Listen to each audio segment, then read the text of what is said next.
आज की वीडियो आप लोगों के लिए बहुत ही मुआवन साबित होगी। वो लोग जो किसी कंट्री में सफ़र करना चाहते हैं, उनका वीज़ा रिफ्यूज़ हो चुका है, उनको ये पता चलेगा कि क्या रिफ्यूज़ल वीज़ा जो है वो दोबारा लग सकता है या नहीं लग सकता, और फिर यूनान का वीज़ा कैसे लगता है, और इसमें कौन से सवालात पूछे जाते हैं, कितना ख़र्चा आता है, क्या तरीक़ेकार है, इसके बारे में आज हम बात करेंगे इंशाअल्लाह अज़्ज़ा वजल। अस्सलामु अलैकुम व रहमतुल्लाहि व बरकातुहू। सल्लु अलल हबीब सल्लल्लाहु अला मुहम्मद सल्लल्लाहु अलैहि व आलिहि वसल्लम। रज़ाए इलाही चैनल में आप सबको खुशामदीद कहते हैं। अल्लाह अज़्ज़ा वजल से दुआ है कि अल्लाह अज़्ज़ा वजल आपको दुनिया और आखिरत में कामयाबी अता फ़रमाए, और जितने भी लोग जहाँ कहीं भी स्ट्रगल कर रहे हैं रिज़्क़ हलाल कमाने की, अल्लाह पाक उनको रिज़्क़ हलाल कमाने और खाने की तौफ़ीक अता फ़रमाए। जैसा कि आप देख रहे हैं और आपने वीडियो के स्टार्टिंग में भी सुना कि हम बात करेंगे यूनान वीज़े से रिलेटेड। इस वक्त जो सूरत हाल है वो काफ़ी ख़तरनाक हद तक है। आप लोगों को भी पता है कि वीज़े नहीं लग रहे।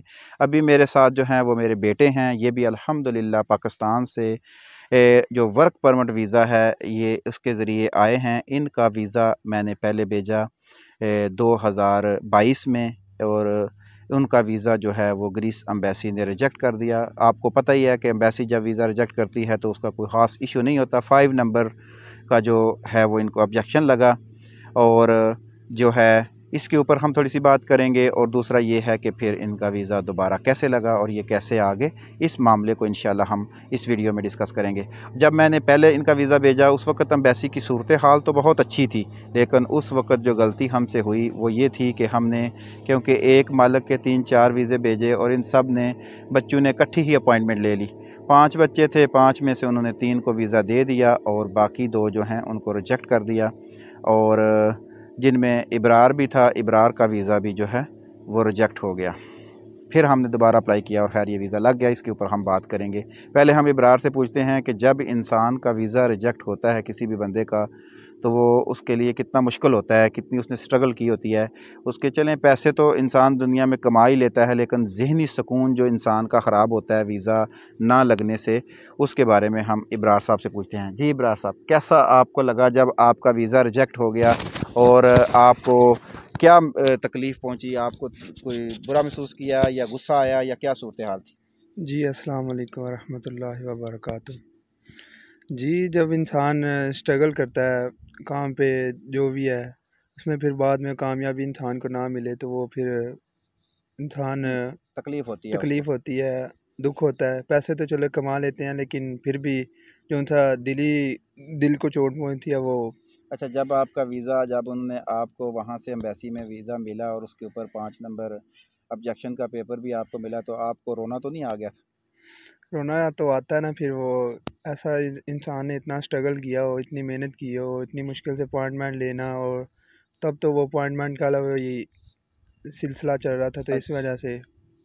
अच्छा, मुझे ये बताएं कि जब वीज़ा रिजेक्ट हो जाता है और एम्बेसी आपको 90 डेज़ का टाइम देती है कि आप इसकी जो है अपील करें, तो क्या आपने अपील नहीं की? क्या सूरत हाल थी? अपील वगैरह बहुत किया, लेकिन बहुत पैसे वगैरह लगा के भी जो उनसे काम नहीं होता। रिफ्यूज़ल वीज़ा क्लियर बहुत मुश्किल। यहाँ मैं आप लोगों को बता दूं, क्योंकि ये मेरे बच्चे का मामला था, इसके ऊपर भी मैंने बहुत स्ट्रगल की और बहुत से वकीलों से भी बात की, और मैंने बहुत से लोगों से भी बात की, जिससे ये था कि जो वकील थी उससे जब मेरी बात हुई तो उसने तो मुझे बताया कि ये इस मामले के ऊपर स्ट्रगल करना फ़ायदा नहीं है, टाइम वेस्ट है और आपका पैसा वेस्ट है। मैंने तो फ़ीस लेनी है और आपसे इसको लेके चलना है, लेकिन कोई भी मुल्क जो है वो अपनी एम्बेसी के ख़िलाफ़ इतनी आसानी से डिसीजन नहीं देता, क्योंकि एम्बेसी ने डिसीजन दे दिया कि वीज़ा रिजेक्ट। अब जो अदर कंट्री है, अब यूनान में यहाँ अगर हम अपील करते हैं तो यहाँ के जो लॉ हैं, जो लायर हैं, जो जज हैं, वो अपनी एम्बेसी के ख़िलाफ़ इतनी आसानी से फ़ैसला नहीं करेंगे। तो इसलिए मेरी तो आप लोगों से यही इल्तिजा है कि इन चक्करों में पड़ के अपना पैसा और वक़्त ज़ाया ना करें। अब अगला स्टेप ये हुआ कि वीज़ा रिजेक्ट हो गया। हम 90 डेज़ हमने पूरा इंतज़ार किया। 90 डेज़ में इंतज़ार करने के बाद इसका ये हुआ कि नेक्स्ट ईयर भी आ गया, 2023 जो है वो साल शुरू हो गया, और फिर हमने इनका वीज़ा जो है वो दोबारा अप्लाई किया, और दोबारा जो है वो इनका वीज़ा अल्हम्दुलिल्लाह सुम्मा अल्हम्दुलिल्लाह लग गया और with in 35 days everything is complete हो गया कि यहाँ से वीज़ा चला भी गया। यहाँ टोटली हमारा तकरीबन 10-12 दिन लगे और पाकिस्तान में जैसे ही हमारी फ़ाइल पहुँची हम उसको कर रहे थे, उसका जो कोड है कुरियर का उसको हमने ट्रेस करके, तो हमने जैसे ही फ़ाइल पाकिस्तान पहुँची, तो आजकल तो अपॉइंटमेंट की भी ज़रूरत नहीं है और मेडिकल के बाद फिर जो इंटरव्यू होता है वो ये तरीक़ेकार है। अब इब्रार हमें बताएंगे कि इन्होंने पहले भी मेडिकल करवाया था या डायरेक्ट कच्चा मेडिकल करवाया, नहीं करवाया, या डायरेक्ट मेडिकल के लिए ये गए और कौन से टेस्ट हुए और क्या तरीक़ेकार था। जी, पहले जो सा वीज़ा गया था उस पर जो सा अपॉइंटमेंट पहले लेनी पड़ती थी। अपॉइंटमेंट लेके फिर जो सा पहले वो फ़ाइल चेक करते थे और जो सा इंटरव्यू लेते थे और इंटरव्यू के बाद बताते थे कि मेडिकल होगा। लेकिन जो हमने ये दोबारा दूसरी दफ़ा किया उसमें फ़ाइल पहले किया, पहले मेडिकल हुआ है फिर बाद में इंटरव्यू हुआ है। तो आपने पहले कच्चा मेडिकल करवाया था अपना?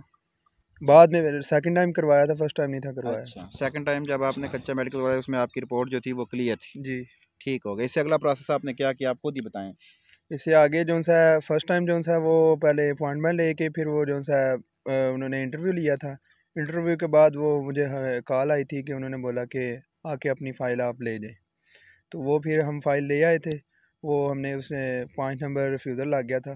तो जब सेकंड टाइम हम गए थे, पहले दफ़ा फ़ाइल दी है, फ़ाइल के बाद उन्होंने मेडिकल का वो कार्ड दिया है, वो मेडिकल करवाया हमने। मेडिकल करवा के फिर मेडिकल में मोटे मोटे कौन से टेस्ट थे वो भी आप बता दें।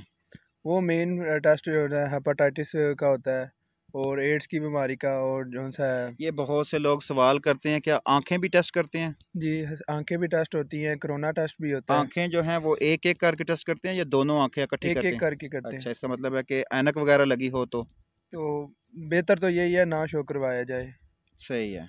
बाकी ठीक है, जी इसमें आपका वो ब्लड भी लेते हैं और आपका जी पेशाब वगैरह मुकम्मल टेस्ट होते हैं। मुकम्मल टेस्टेड होते हैं। ठीक हो गया। एक्सरे भी लेते हैं। जी एक्सरे भी होते हैं। इससे अगला फिर आगे स्टेप क्या हुआ? उसके आगे फिर वो हमने 7 दिन का टाइम मिला था। 7 दिन मेडिकल मिलना था। 7 दिन के बाद फिर मेडिकल लेके हमने इंटरव्यू की तैयारी की। इंटरव्यू की तैयारी के बाद हम पहले यहाँ से गए हैं, फिर फ़ाइल लेके अपनी मेडिकल की फ़ाइल लेके अम्बेसी गए हैं। अम्बेसी फिर उन्होंने हमारा इंटरव्यू लिया। उसके बाद 7 डेज़ का उन्होंने टाइम दिया कि आके अपना पासपोर्ट रिसीव आपको जो करें। इंटरव्यू में सवालात पूछे गए थे वो क्या थे? वो यही पूछा गया था, आप कहाँ पे जा रहे हैं, कौन सी जगह पे जा रहे हैं, मालिक का क्या नाम है और काम किस चीज़ का आपको कोई तजुर्बा है। तो बस यही सवाल उन्होंने पूछे जब थे। उन्होंने पूछा आपको कोई तजर्बा है तो आपने क्या बताया? मैंने यही बताया था कि मैं यहाँ पे थोड़ा सा काम करता हूँ, तो थोड़ा बहुत तजुर्बा है मेरा। हाँ, काम सीख रहा हूँ। जी आप के से उन्होंने ये भी पूछा कि वहाँ शादी करेंगे और जी, कौन-कौन से सवालात पूछे शादी ताकि का भी उन्होंने पूछा था कि शादी उधर करेंगे या इधर। मैंने बोला कि शादी हम उधर नहीं करेंगे। इधर ही करेंगे? जी, उन्होंने फिर वो पूछा था कि आपका एग्रीमेंट अगर मालिक आपको इसके बाद नहीं रखता, इस एग्रीमेंट के बाद, तो मैंने उनको बोला था हम लीगल जाएंगे, हम लीगल तरीके से वापस आ जाएंगे। ठीक हो गया। और यहाँ मैं इब्रार के वीज़े की जो इंटरव्यू का एक मेन पॉइंट था ना उससे भी मैं आपको आगाह कर दूँ। इसके मेजर हमारा जो मालिक था यहाँ जिसके पास हम काम करते थे उसका नाम है कोस्तादीनोस, कोस्तादीनोस। और उसकी जो वाइफ़ है उसका नाम है कोस्तादीना, कोस्तादीनोस और कोस्तादीना। जो हमारा फार्म है ये क्योंकि वो औरत के नाम है, कोस्तादीना का नाम था। इसी वीज़ा लगने का सबसे मेजर स्टेप यही था कि जब उसने नाम इब्रार ने नाम बताया कोस्तादीना, तो अंदर से इंटरव्यू जो बंदा ले रहा था उसने कहा कोस्तादीनोस। इसने कहा नहीं जी, मेरा जो मालिक है उसका नाम कोस्तादीना है और वो वुमेन है। तो ये चीज़ जो है इसके वीज़ा लगने की मेन की थी कि उनको पता चला कि ये बंदा मुकम्मल इन्फॉर्मेशन रखता है। तो इस चीज़ का आप खसूसी ख्याल रखिएगा। ग्रीकियों के जो नाम हैं ना इनमें थोड़ा थोड़ा ही डिफरेंस है। मकसद है एस लगने से वो औरत का बन जाता है, एस हटाने से मर्द का बन जाता है। तो इन चीज़ों का खसूसी ख्याल रखें। जब भी इंटरव्यू की तैयारी करें तो अपने मालिक का नाम जो है वो अच्छे तरीके से याद कर लें, जगह का नाम अच्छे तरीके से याद कर लें। बाज़ एक छोटा सा मिस्टेक जो है ना वो आपके वीज़े को रिजेक्ट कर देती है और एक छोटी सी अच्छी अंडरस्टैंडिंग आपके वीज़े को लगा देती है। अच्छा, जब आपका वीज़ा लग गया तो फिर ये प्रोटेक्टर आसानी से हो जाता है या इसके लिए आपने क्या तरीक़ेकार इख्तियार किया? प्रोटेक्टर के लिए भी थोड़ी सी मुश्किलात का सामना करना पड़ता है, क्योंकि वो यहाँ पे हो गया वर्क परमिट के लिए कि प्रोटेक्टर लाजमी है। प्रोटेक्टर होगा तो वर्क परमिट के लिए प्रोटेक्टर लाजमी है, तो इसलिए वहाँ पे रश वगैरह ज़्यादा होता है, लेकिन हो जाता है, इंसान को थोड़ा स्ट्रगल करनी पड़ती है, हो जाता है।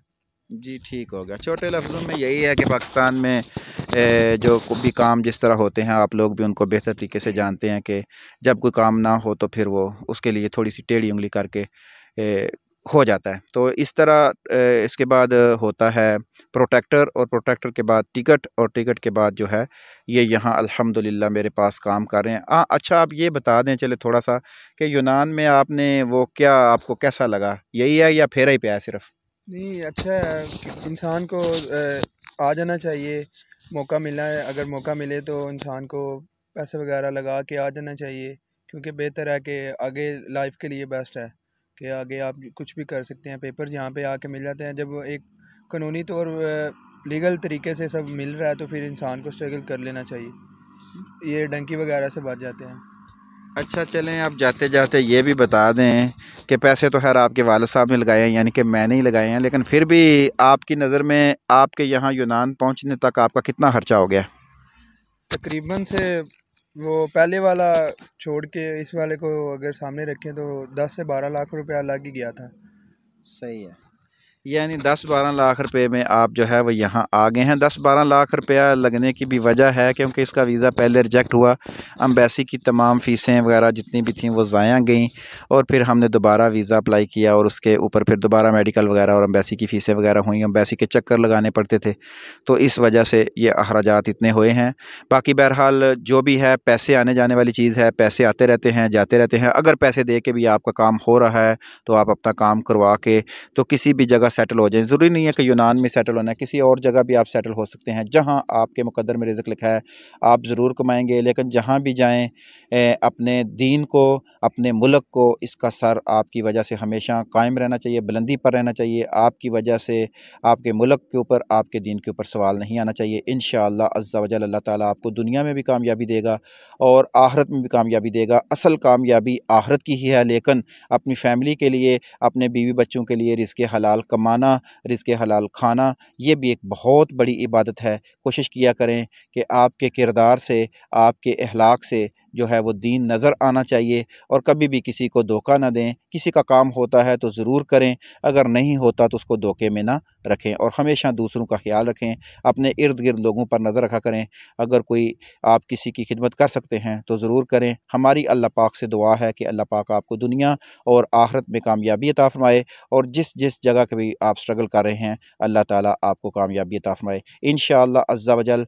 हमारी कोशिश होती है कि आप तक हक़ और सच बताया जाए। वीडियो बनाने का कोई लालच नहीं है, कोई इसके पीछे कोई ख़ास मकसद नहीं है। हकीकत यही है कि आप लोगों को जो है वो हकीकत से आगाह कर दिया जाए। अगर आप लोगों को वीडियोज़ पसंद आती हैं तो आगे आप शेयर कर सकते हैं। चैनल पर मौजूद वीडियो हैं, हर तरह की मालूमात आपको मिल सकती है। वीज़ा लेने में कौन से पेपर्स की ज़रूरत है, कौन से मेडिकल टेस्ट होने हैं, क्या तरीक़ेकार है, इंटरव्यू में कौन से सवालात पूछे जाने हैं, ये तमाम चीज़ों की जो वीडियोज़ हैं वो चैनल पर मौजूद हैं। आप किसी वक्त भी जाके चैनल पे वीडियो देख सकते हैं। और बाज़ लोग ये कहते हैं कि इतनी ज़्यादा वीडियो है, हमें कैसे पता चलेगा? एक तो हर वीडियोज़ के ऊपर थंबनेल लगा होता है, दूसरा उसका टाइटल होता है, और एक और मेजर सवाल आप हमेशा करते हैं कि नंबर नहीं मिल रहा, नंबर नहीं मिल रहा। नंबर चैनल के अबाउट में भी मौजूद है, नंबर हर वीडियो के डिस्क्रिप्शन में भी मौजूद है। जब आप वीडियो के डिस्क्रिप्शन के ऊपर क्लिक करेंगे तो नंबर आपको सामने नज़र आ जाएगा। चैनल के अबाउट में भी नंबर मौजूद है। अगर आपको कोई मसला हो और हम आपकी हेल्प कर सकते हों तो हम हाज़िर हैं। आप रब्ता करेंगे तो इंशाअल्लाह हमारी कोशिश होगी कि आपके सवाल का जवाब आपको दिया जाए। अल्लाह ताला आप सबको खुश रखे। अपनी दुआओं में हमेशा दूसरों को याद रखा करें। जो दूसरों के लिए दुआएँ करता है, फ़रिश्ते उस दुआ पर आमीन कहते हैं, और जिस दुआ पर फ़रिश्ते आमीन कह दें वो कभी रद्द नहीं जाती। अस्सलामु अलैकुम व रहमतुल्लाहि व बरकातुहू।